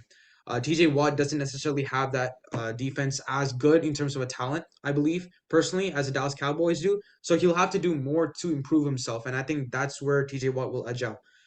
CJ Stroud as offensive player of the year, as offensive rookie of the year rather. I agree with you here. I think he is the best quarterback coming out of college. He is better than Bryce Young, has a much better arm. I was thinking of Anthony Richardson, but overall, I'm not sure. After hearing about Jonathan Taylor being absent, I wasn't gonna go for him. I was gonna go with CJ Stroud. I think he's gonna prove a lot of people that Bryce Young shouldn't have been the number one option. It should have been him. Yeah. And I think he's gonna have a chip on his shoulder. And I think he's gonna have a great year in terms for a rookie. And I think he's gonna, yeah, I think he's gonna do pretty well. Jalen Carter, I mean, from a physical standpoint, just a beast. Like if you look at how big he is, and especially those defensive line, the Eagles are very huge guys in terms of height itself. I think he's gonna be a great replacement for Hargrave, and he's just gonna make that defense maybe as good as last year, just based off his overall presence. And really, I'm just gonna call this defense a Georgia defense because, like, really, they are Georgia in essence, you know. So I'm gonna go with Jalen Carter there. I'm just gonna go to comeback player of the year. So I did agree with you here, just to continue the trend of agreements. Um, Damar Hamlin for the Buffalo Bills. Regardless of him having a good or great season, I think just his story is going to get him this award. I think the fact that he came from those tribulations, and more really than the comeback player of the year, I think this should really be the comeback team of the year, because as the Buffalo Bills as an organization, they came together from a medical department to the head coaching department. I Right. mean, one of the most beautiful scenes in the NFL happened after one of the most tragic scenes where everybody huddled up together, both teams coming. I mean, these are rivals, you know. They knew they wanted to beat each other. This was like the big matchup. But that scene was so beautiful when they called off the game. They were like, we have to respect this guy. He's going through such a position right now. We have to respect him. I think it's more of a team than a player, but being it a player's award, I am going with Damar Hamlin. Now, Yeah, you couldn't said it more. I mean, as far as the awards, I mean, you said pretty much everything I was gonna say. So, I mean, as far as the awards go, I mean, yeah. But as far as your prediction, I I will want end to, off with this though, Yash. I yeah, want to mention this. You have your boy Kyle Shanahan with the 49ers. yeah, I'm going to say this. 49ers to me, if they pull off a winning season, is it a shock? a winning season? No, it's not a Obviously. shot. Yeah, Obviously. The coach of the year, really, if yeah. you The look reason at it, the why I coach had of the it is year, because I think this is going to be a historic team. Like I this is think, definitely not gonna be no. Look, a historic team is next season, not this season. I don't I think it's gonna be disagree with you. I think it's going to be I don't this think it's season. gonna be a historic team. Like you okay, historic team. Okay, here's the thing. Is the San Francisco 49ers, who have consistently for the past few years been in people's radar as a major team, as surprising as the Detroit Lions making the playoffs? No way. I don't care I how historic your season is. The Detroit Lions, this team that has been cursed for 100 years, literally 100 years, that's had zero success, has been bashed. Their entire organization has been bashed since the leaving of Calvin Johnson. Everything this organization has stood for is losing. right. Is I get losing. your point, but the reason I would To say that bring the reason I would put Shanahan is because we've seen in the past when teams have had a long spell of, not being making the playoffs and then making the playoffs. If there's a team that's good that same year, look. then I think that Um, coach usually wins. For the sake of okay, trends, here's I the would thing. say Here's the thing. Shanahan. Otherwise, I would agree with Here's you. the thing. I would agree Last with year you they on made the playoffs. The year before they made the playoffs. It's still let's not act as though this is a surprise playoff team. Everybody knows this is going to be a But playoff this team. 49ers team in particular is a team that I could see going like 16-1. Like Okay, that's well, that type of I'm definitely not going to put them 16 and right. 1. Do I think they'll go 14 and 3? That's my personal opinion, Fair enough. not Okay. 16 and 1. But Dan Campbell, let's mention this. Dan Campbell, when he entered, he was made of a meme. He was like, "Oh, this guy was just a random tight end who used to be in the NFL and played for the Lions, and now he has a job. He had that curly, nice hair when he played for it. That's why he got the job." That was the meme. This man's taken a team that with Jared Goff, a quarterback who was just thrown out of the Rams as useless, a running back core which was very much abused, Right. a defense that didn't have anybody, Jeff Okuda, who was slighted, who was one of my Right. personally, he wasn't he was a bust. He is really a bust. Right. And he's taken this team to such an extent that they are a contender for a playoff team. If he does that, and I think he I will get do your that, point. Yeah. that's much more of a success Yeah. than Kyle Shanahan. So look, guys, that's it for my aspect. Let me know in the comments what you guys feel about my whole aspect, and then Yash, Far as I mean, the goes. only thing I have to ask you more is just as far as your playoff predictions. You got the Chiefs, the Bengals, the Jets, Jaguars, the Chargers, the Bills, and the Dolphins in that order. Yeah. In the NFC, you have the Eagles. You said the 49ers, Lions, Saints, if I'm not Mm-hmm. mistaken. And then Yep. you had the Yeah. Cowboys, and who are your other two playoff teams? The Cowboys, and I'm gonna go with the Seahawks, and I believe it or not, I'm gonna go with the Green Bay Packers over Okay, the New gotcha. York Giants. I So think who Jordan Love is gonna pull it off. so take me through who you have winning each round, up to the Super Bowl real quick. Um. So wait. So if the Eagles if it's a wild card, right? Yeah. Um. If it, I think presumably it would be against the Packers and the Seahawks, right? Yeah. So the second plays the seventh and etc. Yeah. So I'm gonna go with the Green Bay Packers play the Seahawks, and I think the Seahawks will edge it out over Jordan Wait, so Love. wait, no, no, so you or so the the Niners are your divisional, they would be playing the Packers if they're the seventh seed. If there's a second seed. Oh, okay, yeah. So the Niners will be. If you can just tell me what are the whole Yeah, so we got the Niners versus the Packers. mhm. So who do you have winning that? Niners will win. We got the Seahawks versus the Lions. Seahawks versus Lions. Lions will win. Ooh, okay, I'm nice. guaranteeing it right now. The Lions will win. Saints hmm versus Cowboys. Cowboys. There's not a chance Perfect. that they Um, we got the Bengals versus the Dolphins.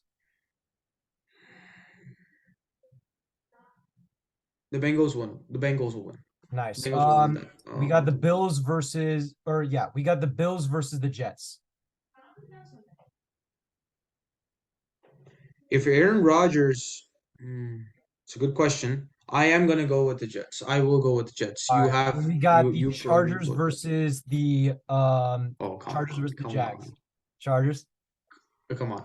We're not allowing the same thing to repeat twice. Okay. We're not. We're not. We got the Chargers versus the Chiefs. Or yeah, we got the Chargers versus Chiefs.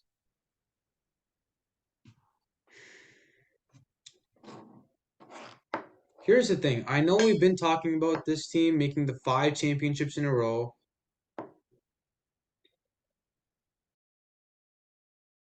What's going on, guys? Yash Talalekar back on the Winning Browns podcast. Unfortunately, Akhilesh had to leave due to time constraints. So I will be finishing his portion of his playoff predictions as I share the screen. We can see Akhilesh's predictions on the left. Obviously, he went over his wild card predictions, from the Bengals to the Dallas Cowboys. As far as his divisional predictions, Akilesh had the Bengals beating the New York Jets, the Kansas City Chiefs beating the Los Angeles Chargers. His bias did not come in for that one. The 49ers beating the Lions and the Cowboys beating the Eagles. I was shocked about the Cowboys Eagles, not going to lie. That one was something I did not expect. I guess Akilesh is really high on the defense of Dallas this year. He's a big defensive guy, so that makes sense. But I would have personally picked the Eagles in that matchup, in that specific matchup, um, as as I mean, I just don't. I mean, the Eagles are stacked on both sides of the ball. They have a better quarterback, and they're really, really deep. They might be the deepest team in the league. I just don't see the Cowboys of all teams beating the Eagles. And then he had the Bengals beating the Chiefs. Given how much Akilesh loves Mahomes and that Chiefs offense, I'm actually kind of shocked he picked the Bengals, especially given the argument we had earlier in the episode involving Cincinnati. But I would agree in this case, actually, that the Bengals, I would take the Bengals over the Chiefs. 49ers over Cowboys, love it as a Niners fan. Hate the Cowboys. We love any Dallas slander. And then the 49ers, the Bengals. I'm happy Akilesh picked that. And it's going to be interesting seeing the predictions. I think you might have already seen it, although I blacked it out just now. But I will reveal it again later on. However, I did not, as we all know, we did not get to my NFC predictions earlier. we went over my AFC predictions, but as far as my NFC predictions, here we go. I talked about how I think the 49ers are going to be a historic team as far as just their star talent on both sides of the ball. It's just unprecedented. Um, their offense is just littered with playmakers everywhere. Brandon Ayuk is 1,000-yard receiver. Deebo Samuel has potential to be one of the best receivers in football, like he was in 2021. You're talking about guys like George Kittle, best tight end in football when healthy, as far as best overall tight end, what he can do. And he had 7 touchdowns in the last 5 games when Purdy was playing. Purdy has a big impact on this team. Trent Williams, the best tackle in the game, probably one of the best players in the game. No one gives him his credit because he's a tackle. It's just what it is. Kyle Juszczyk, the only really good fullback in football, extremely useful to this 49ers offense. You got depth with guys like Elijah Mitchell, Juwan Jennings, Ronnie Bell played really good in the preseason, Ray McLeod. So I really like this offense. Kyle Shanahan's play calling is always going to be great. And then the defense, I think it's the best defense of football. I think most people agree with me there. They added Javon Hargrave on a 4-year, $84 million deal over the offseason to fill in really their only need on the defensive line outside of Eric Armstead. Javon Kinlaw's looked good in preseason and training camp. You got Nick Bosa and Drake Jackson looks like he might be a breakout player this year. You're talking about the linebacker corps, best in the league, according to almost any analytics metric, between Fred Warner and Drake Greenlaw. And they added D Winters, who I'm a huge fan of, rookie linebacker. And then the cornerbacks, deep as hell. Charvarius Ward is one of the most underrated cornerbacks in the league. I don't care what anybody says. He's put up elite numbers over the past 3 seasons. And although I did have my doubts on him when he was a free agent and we signed him, he has proven me wrong in any sense. And the numbers I've seen, he has really impressed me. The only thing I have a question mark is if we play the Bengals, Jamar Chase owns them. That would be my only concern. But then you got Hufanga and Jair Brown, who I'm a huge fan of, in the back. So I mean, this is a complete team in all aspects, and there's I don't think any team that comes close to them as far as the star power that is the 49ers. They're deep, they're well coached, they are all over the field. They're full of leaders and full of guys who want to win. So that Niners team, to me, that's a recipe for historic success. At number 2, got the Philadelphia Eagles, the deepest team in the league, I think. I don't think they have nearly the same amount of star power as they did last year. I mean, the defensive line was just ridiculous when you talk about 7 or 8 former Pro Bowlers on one team. But you still have Jalen Hurts, one of the best quarterbacks in football. A run game that's might be even deeper than last year between Rashad Penny, DeAndre Swift, Boston Scott, Kenneth Gainwell. The receiving core could use a little work outside of A.J. Brown and Devontae Smith, but still really good. Best O-line in football and a defense that's still killer. So nothing to really say there. The Lions, I think everyone's really talked about them. It's the same idea. They've gotten a lot better. They're well coached by Dan Campbell. They're Jared Goff. I mean, as Akilesh pointed out, Jared Goff is showing to be one of the best quarterbacks one of the better quarterbacks in the league after being left for dead by the Rams. The run game is improved. I do think they're a little bit overrated in the sense that I don't think that they're going to do that much. Like, I don't think they're a Super Bowl contender. I don't think any team outside of the 49ers, the Eagles, maybe the Cowboys and the Seahawks, but the Eagles and the Niners are in a different tier as far as those playoff contenders. The Lions don't have a lot of playoff experience, don't have a lot of experience in general, very young team. So to me, I think the Lions, they're going to make the playoffs, especially given how weak their division is. And I think they're going to be a good team for sure. Their secondary is stacked. Their defense looks really good, but I don't see them making it further than being, a divisional leader. And number 4, in the extremely weak NFC South, I see the Buccaneers coming out of top. I'm a huge fan of their new offensive coordinator. I forget his name. His name is, hold up. Give me one sec. So, yes, Dave Canales, former Seahawk quarterbacks coach, really helped Geno Smith as far as the development he underwent as a backup to eventually becoming the starter. And to me, he's shown a lot of to me, he's shown a lot of ability as far as being able to help quarterbacks as far as finding their pure skill sets. And one thing Baker Mayfield, thrives at is being able to hit the deep ball down the field. And in certain aspects of the mid-range game, Geno Smith was able to do that well. I see Baker Mayfield with a strong arm being able to do the same thing.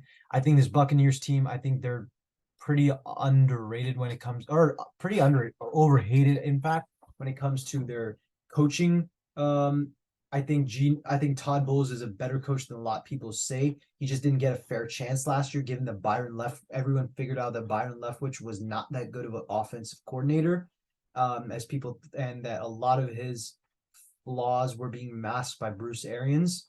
But Bowles has put together outstanding defense each year, and an especially weak conference. Even if Baker Mayfield doesn't necessarily play well, this team has the most talent, the best coaching that I trust. In order to make it to the playoffs. So for that reason, I have them at number 4. At number 5 and 6, I got the Seahawks and the Cowboys. To me, two very complete teams with pretty good offenses and defenses that have really no holes. The Seahawks are offensive based, specifically when you add Jackson Smith and Jigba, who's my number 1 receiver, to a core that includes DK Metcalf and Tyler Lockett. Geno Smith was the best deep ball passer last year. He's going to have a lot of fun. And this is a run first team, that too, with Kenneth Walker going into his second year. I'm very interested to see what the Seahawks look like. And they could have one of the best, highest potentials of any team in football. As far as the Cowboys go, they're more defensive minded. Dan Quinn, of course, you have Micah Parsons leading the charge, Trayvon Diggs. Now they add Stephon Gilmore. This is a very, very good defense, and as long as Dak Prescott can cut down on the turnovers, I don't think all the turnovers were his fault last year, but he did not have a great year by his own standards. If he can cut down, this team is going to be good. Obviously, they're the Cowboys, so we'll see if they can actually win a playoff game, but I don't think that's going to be. But this is still going to be a very, very good team. It's only as long as Mike McCarthy doesn't hold them back, which might be why I don't think they're going to win the division and don't come in 5th place rather than 6th. But I still think they're going to be an outstanding team. And then 7, I originally had the Bears at 7, but Akilesh did change my mind on that. The New Orleans Saints are probably the most complete. They're very complete when it comes to the roster. Yeah, there are problems with their coaching staff, but Derek Carr, he's shown a lot of promise, or as far as what he's done with the Raiders, he fits well with that system. And I think that how Andy Dalton played last year, it could be indicative. I think Carr is a more impactful quarterback than Dalton. He could be more indicative of what Carr does with that system, especially with a healthy slate of weapons. If Michael Thomas is playing, he hasn't been playing for the last 3 years, but if he does play, I think this team has a really high-end potential. I think they're going to be limited, though, as far as how far they go with their coaching staff. But this is a very weak NFC East, or NFC in general. So I think that way the Saints might be benefited by the fact that they have a weak schedule. And the fact of the matter is, I think based on their roster, they'll do just enough to sneak in. 8, I'm going to go with the Chicago Bears. I think Justin Fields is going to have a breakout year, and he's going to be an elite quarterback. I just don't think that this team in general is comparative to any of the other teams. Although they have improved massively, their free agency class was really good when it came to adding Tremaine Edmonds and TJ Edwards. The system fit, I'm a little bit concerned about, but I still like it. They still do need to improve their front 4, which is a bit of a concern. Although their offensive line's gotten a lot better. They added DJ Moore, and while Akilesh is a little, bullish on the idea of their receiving core, I do like it now with the addition of DJ Moore. I think that he could be essentially the Stephon Diggs for Justin Fields, helping him in the passing game a lot more. And I think Fields is poised for that, and for that breakout. And you have Khalil Herbert, the Velus Jones of the world, the Darnell Mooney's. This team has a lot of talent offensively. It's just a matter of can they put it together and make the playoffs. We'll see about that. 9, the Giants. Daniel Jones had a career year last year. I don't see it being worth $40 million, but I still think he can be a quality quarterback. Saquon Barkley is getting older, but he is still an outstanding running back. I just don't see this team having that much talent. I think they benefited off of having a bit of an easy schedule where they could, and being able to use Brian Dable's coaching to effect. I don't think that's going to help them this time around, given that they're playing against the stacked AFC East in their schedule. That's going to hurt their schedule, their record a lot. For that reason, I don't see the Giants making the playoffs this year. The Packers, I don't think there's much to really say about them other than the fact that I like their roster a lot, but I want to see Matt LaFleur, what he can do without Aaron Rodgers. I didn't necessarily like what I saw last year, although when I saw him with Jordan Love, I was relatively impressed, especially against the Eagles. He did make some good play calls there. But as far as Jordan Love goes, I think the extent to how good this team is all dependent on Jordan Love, much like with the Cleveland Browns and Deshaun Watson. He's pretty much an unknown at this point. You don't know what to make out of him. He's going into his fourth year, but he's also not really been the starter at all at any point. Full trust, because Aaron Rodgers has been there before. But if he can continue, I mean, the Packers might be the best at developing quarterbacks in NFL history at that point, having 30, and if Jordan Love blossoms, maybe 45, close to 50 years of continuous success at that position. I mean, that's just something you'll never. That's just something incredible. But I mean, for now, I mean, we have to remember the Packers with both Brett Favre and Aaron Rodgers. First year, both of those quarterbacks played well, but they weren't good enough to get them to the playoffs. It was the second year where they really took off. I feel the same way with this team, especially given the coach is similar to Mike McCarthy, similar to Mike Sherman. Although Mike Holmgren was the coach with the Packers when Brett Favre was there. I think though with this specific team, I think that's going to be similar to what the Packers were in 2008. 2008. But yeah, I that's really my own opinion on the Packers. As far as the Falcons go, I think this is a good team. Yes, Akilesh and I have disagreed on Arthur Smith. I do think he's a good coach. I just don't think that he's been given talent enough to be able to help this team, go further. He needs a quarterback. I'm not sure that Desmond Ritter's the answer. However, that defense is solid. I'm not necessarily the biggest fan of their new defensive coordinator. And I do think they need to improve on the wide receiver front. So from that sense, I don't think they have nearly as good of a roster as, say, the Packers. And I don't think they have great coaching like the Giants or a great quarterback like Justin Fields. So for that reason, I think that while I think I like Arthur Smith, I like their defense, they're good enough to be middle of the pack, 7-10 team, pretty much where they've been the last few years. 12, I'm going to go with the Minnesota Vikings, who I think are going to have the same record. I don't think this team is nearly as good as last year. You guys know my opinion on Kirk Cousins. I think he's very overrated. I think he's an empty calorie stat quarterback. They don't really have a true run game now, especially now that an established back like Dalvin Cook is gone. Their defense is very shallow, although they did add Brian Flores as their defensive coordinator, so hopefully his scheme can help them there. But this is a bad roster in comparison to what they've had in past years. I think this is really a retooling year for them. I think that they will be able to get enough wins given that Kevin O'Connell is their head coach and Brian Flores is their defensive coordinator. But given their schedule and all, I don't see them winning more than 7 games. At 13, I'm going to go with the Washington football team. Same idea as the Falcons, although I don't trust their quarterback even more. I don't trust Sam Howell, and I think they have a tougher schedule than the Falcons. So for that reason, I have them at 13. 14, I have the Carolina Panthers. I think this team has a bit more talent than some people think, especially their defense. A lot of people are sleeping on them, but then some people think that they're going to, win the division. I think that's a little bit of a stretch. Bryce Young, I think, I'm not the biggest fan of him, but I think he can at least do somewhat of a good job with Frank Reich's system. And their offense has a few weapons. They added DJ Chark, Adam Thielen, not the greatest weapons, but they're doable as far as being able to help this team contribute. Their defense is pretty good, and they added Ejiro Evero as their defensive coordinator. I like that. So I think they're going to be, by the end of they might have some growing pains, especially with Bryce Young, but I think by the end of the year they might look sharp, close to like 5-6 wins.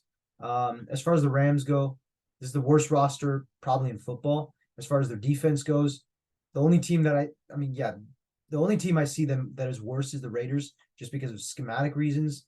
I think Raheem Morris is a better defensive coordinator than Patrick Graham, but that's not saying much. I barely know any of the players on their defense at all.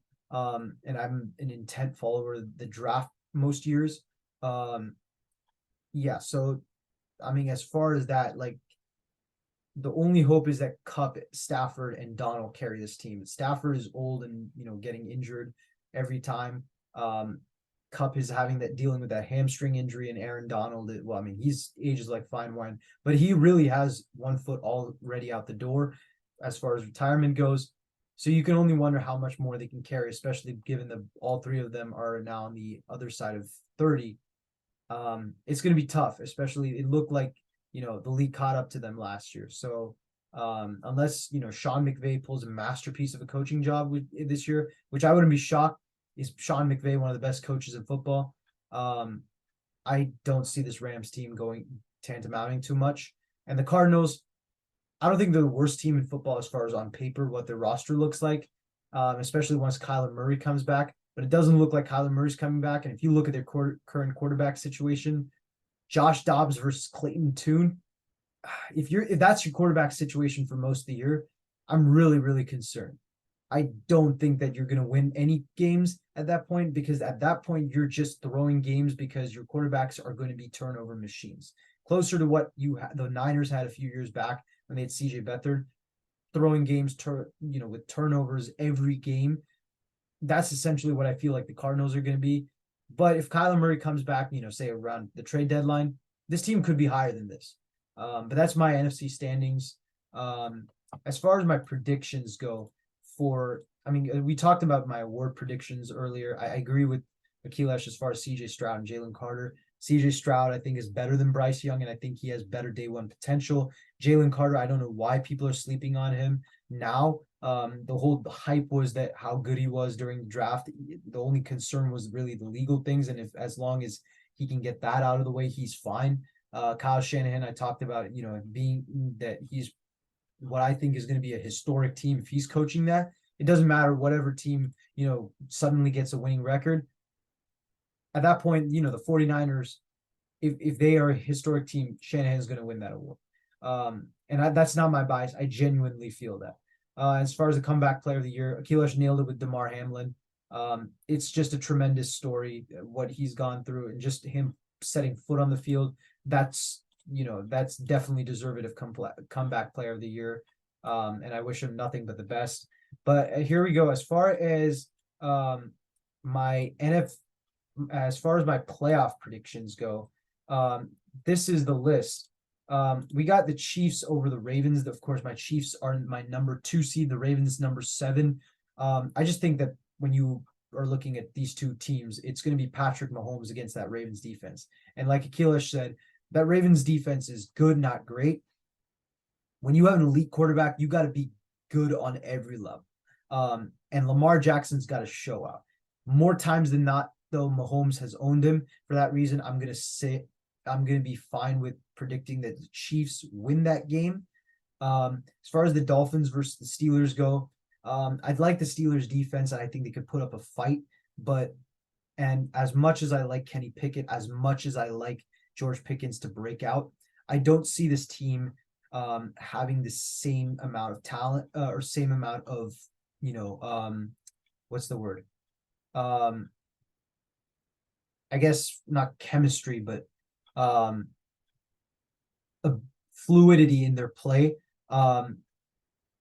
I don't see the Steelers having that when your offense play caller is Matt Canada.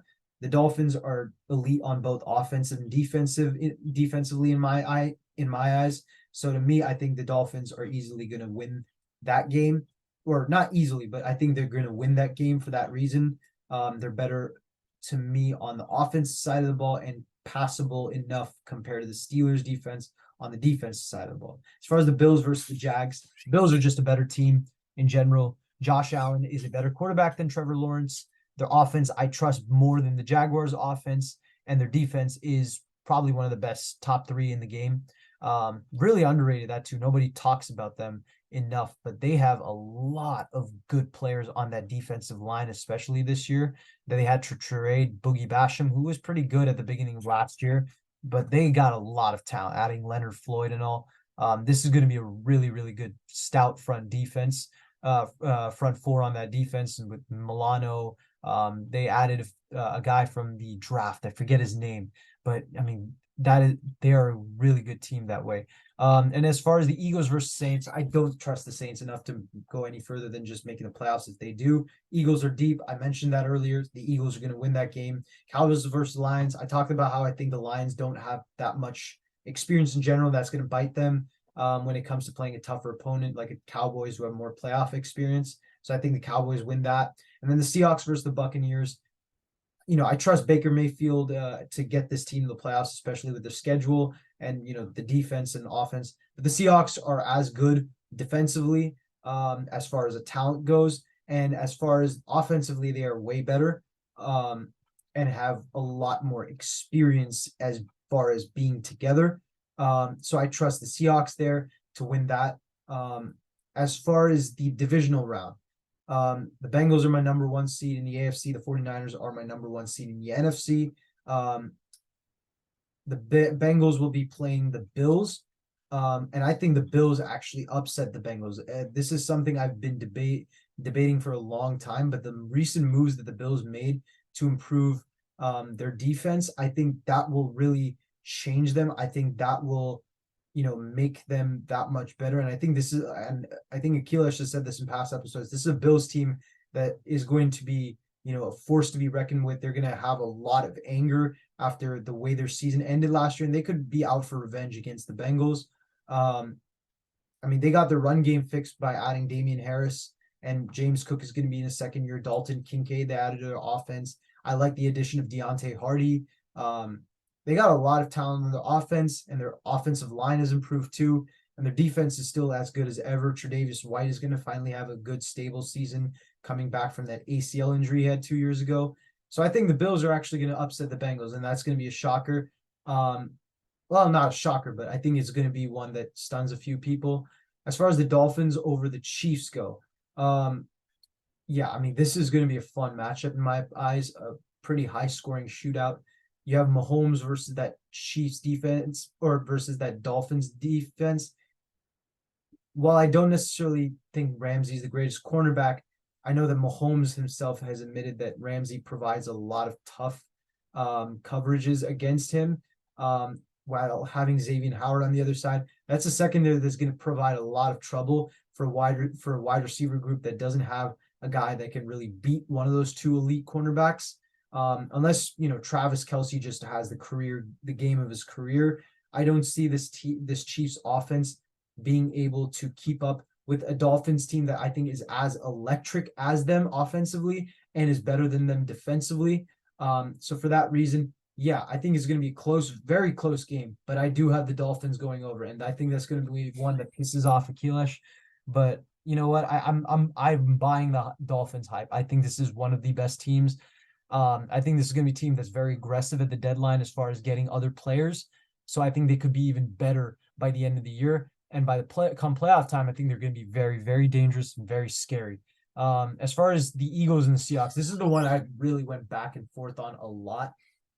I like both teams a lot. I really do.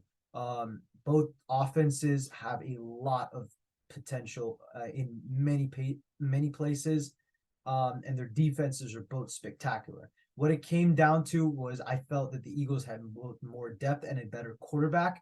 So for that reason, while I do think that both teams are going to this is going to be a back and forth matchup.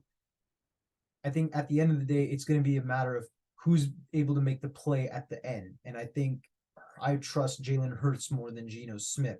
So for that reason, I have the Eagles over the Seahawks. And then 49ers over the Cowboys. I don't need to say much about this. I'm a Niners fan. I love any Cowboys slander. And it's an annual tradition at this point for us to beat the Cowboys in humiliating fashion. Sorry, Cowboys fans. It's just what it is. We own you guys. we own you guys like we own the Packers, and how Aaron Rodgers and the Packers own, the Chicago Bears. So it is what it is, but that is how it works. And then the AFC and NFC championship. This is really, this is really, really, these are going to be two really interesting matchups, a divisional matchup between the Dolphins and the Bills. I think two teams that don't really like each other. I know Josh Allen has his beef with Christian Wilkins. Again, I trust the Dolphins offense more than I trust the Bills offense because I think that they're more electric. Akilash might disagree with me on that. I do think that Bills defense is better, but I think the Dolphins Dolphins defense is good enough to help them in the critical situations, while their offense, is going to just, destroy the Bills wherever their weaknesses are. They have a few in the secondary, although their safeties are really good. And the receivers are very versatile. For that reason, I see the Dolphins beating the Bills. Hill and Jalen Waddle, they don't necessarily need to go over the top.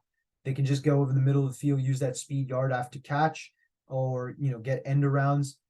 Tua, I think, again, I've said Tua is going to be coming for the league. I really think that he's going to prove the league wrong, prove all the doubters wrong. He is really, really good, and I think a lot of people are sleeping on him.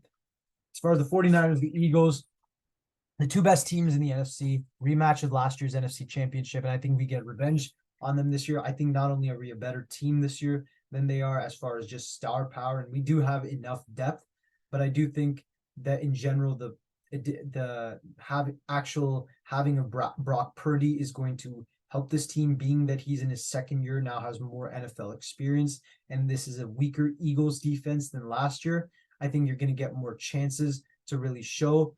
A fully healthy 49ers team, I think, has a great shot at competing against last year's Eagles, especially with how red hot they were last year. And I think if they continue that this year, with the Eagles being slightly weaker, I think the 49ers will beat the Eagles.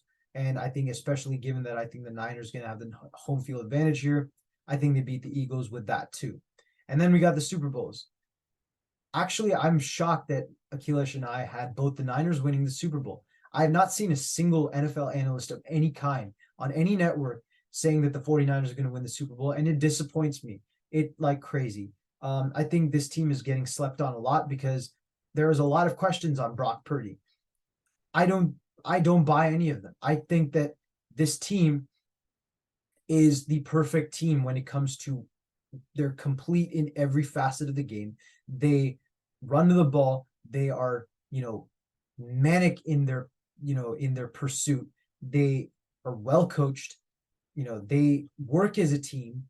I don't think I've seen this from a team that well in any sport really since maybe the 2017 Warriors. You're talking about the 2020 Georgia defense. They're well coordinated in every sense, and they're versatile. And I've talked about this in previous episodes. Versatility to me is the key to winning football games. The more versatile you have, the more pieces of a puzzle you have. And to me, the 49ers are the complete puzzle because of that.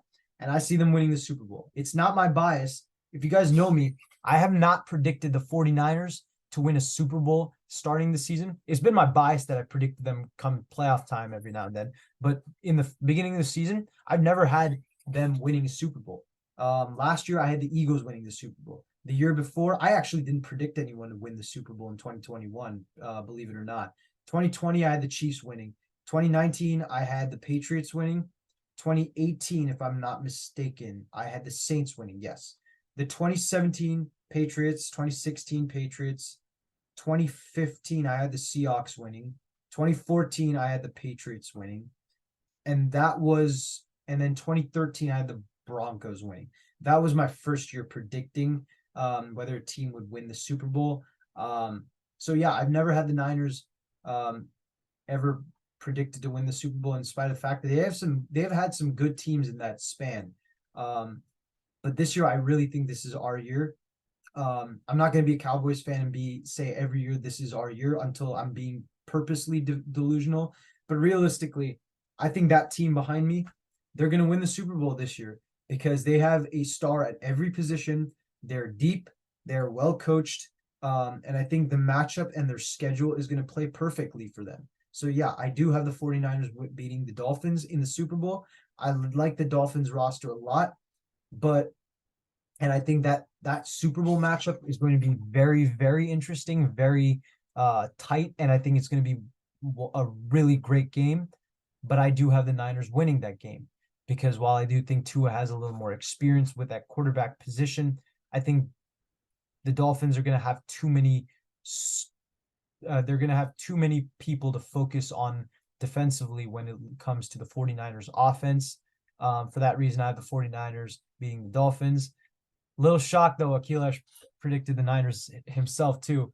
But I'm glad, I think both of us having this platform of podcast, we can definitely show why, there are a few teams that a lot of people are sleeping on and, kind of are different of opinions, but at the same time where we are similar in opinion. And I think this really can, I think this year and what our predictions were, I'm very confident about it. I think they can really show what our what our capabilities are as far as being able to analyze football. But yeah, I mean that's pretty much it as far as the videos go. I apologize given that this video is probably going to come out pretty late, probably after week 1 begins. We've been pretty busy as we've talked about in past. We have a lot on our plate and, we really like doing this as, just it's one of our, hobbies, something we're really passionate about. And we really want to spend, more time on this. And the fact that we take this, this amount of time out of our days to be able to kind of give our opinions on football, I really think, I think it's necessary for y'all to understand how much this means to us. And, again, we couldn't have done it without you guys. The platform that we're slowly growing, it is going to be bigger than the amount of fans that the Browns have. Obviously, it's already more than the amount of Super Bowl winners that the Browns have had in their franchise history. But yeah, I mean, I mean, as far as the predictions, this is where it really ends, man. I mean, this is going to be, look, I'm excited as hell for this season. You guys remember me in part 1 screaming my lungs out. You know, there are a lot of very interesting storylines with this year. And, I'm really, really excited for what this year brings for football. And I hope you guys are too. I mean, I hope that, we've been able to provide you with some sort of context for how the NFL season might, lay out. And, I hope that, we've made you guys as excited as we are for the for the NFL season to begin. But yeah, I mean, this is going to be a great year. And I'm really, I'm really excited. And, I think that's about it as far as this episode goes. We will be getting out hopefully another episode involving week 1 review. And hopefully from there we can move on. But, again, make sure to like and subscribe on these videos, guys. Leave a comment, leave you guys' feedback on what you guys think as far as our episodes go. We can't do this without you, and we're really hoping we can improve this. So give us as much feedback as you want. But I mean, this has been a really, really fun episode. So thanks, guys, for watching. And have a great day. Peace out.